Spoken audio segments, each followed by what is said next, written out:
Hello guys, कैसे हैं। एडुफ्यूचर channel में आपका स्वागत है। हिंदी व्याकरण की श्रृंखला में आज हम आपके समक्ष अव्यय या अविकारी शब्द के अंतर्गत संबंध बोधक लेकर आए हैं।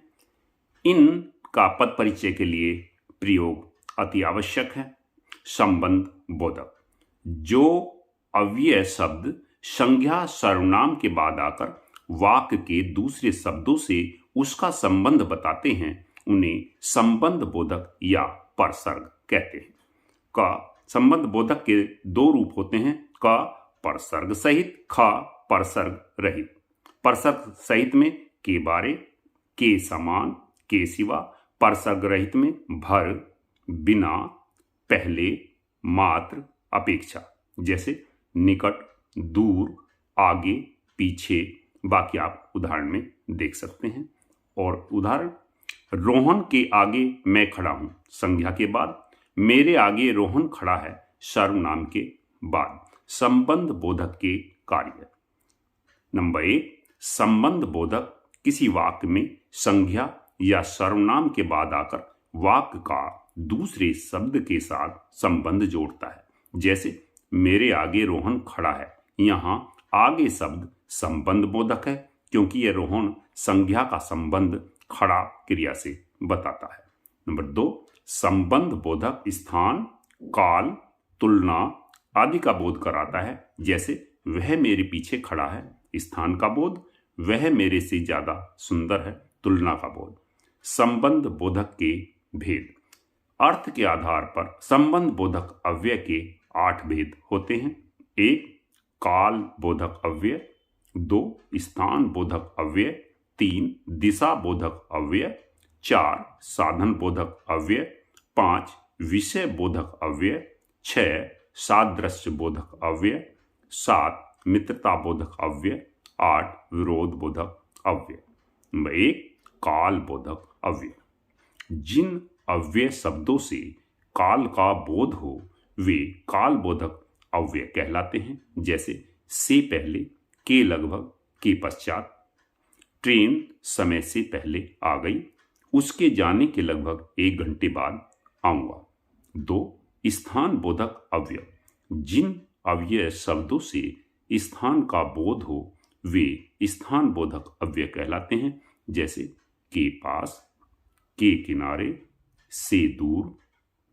स्कूल के पास ही राजू का घर है, तालाब के किनारे ही बगीचा है।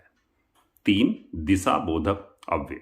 जिन अव्यय शब्दों से दिशा का बोध हो उसे दिशा बोधक अव्यय कहते हैं। जैसे की ओर, के आसपास, जंगल की ओर मत जाना, घर के आसपास ही रहना। 4, साधन बोधक अव्यय। जिन अव्यय शब्दों से साधन का बोध हो उन्हें साधन बोधक अव्यय कहते हैं। जैसे के द्वारा, के जरिए, के मार्फत। आपके आने की सूचना श्याम के द्वारा मिली, उसके द्वारा यह काम होगा। 5, विषय बोधक अव्यय। जिन अव्यय शब्दों से विषय की जानकारी हो वे विषय बोधक अव्यय कहलाते हैं। के बारे, की बाबत आदि। शिक्षा के बारे में बहुत कहा गया है, मैं प्रवेश के बाबत बात करने आया हूं। 6, सादृश्य बोधक अव्यय। जिन अव्यय शब्दों से सादृश्यता का बोध हो वे सादृश्य बोधक अव्यय कहलाते हैं। जैसे के समान, की भांति, के योग, की तरह, के अनुरूप आदि।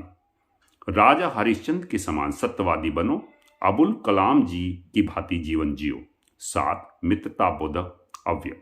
जिन अव्यय शब्दों से मित्रता का बोध प्रकट हो वे मित्रता बोधक अव्यय कहलाते हैं। जैसे के अलावा, के सिवा, के अतिरिक्त, के बिना आदि।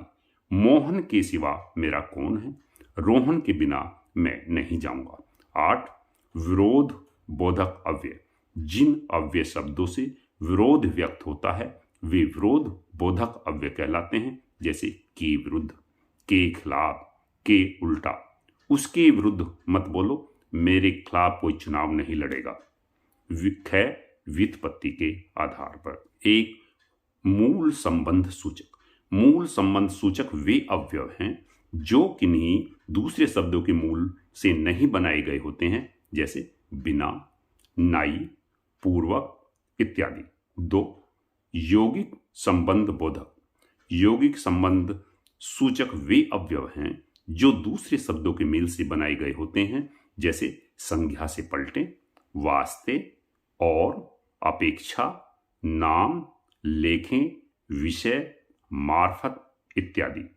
विशेषण से तुल्य, समान, उल्टा, जबानी, सरीखा, योग्य, जैसा, ऐसा इत्यादि।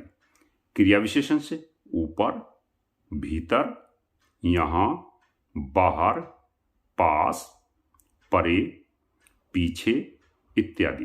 क्रिया से लिए, मारे, करके, जन इत्यादि।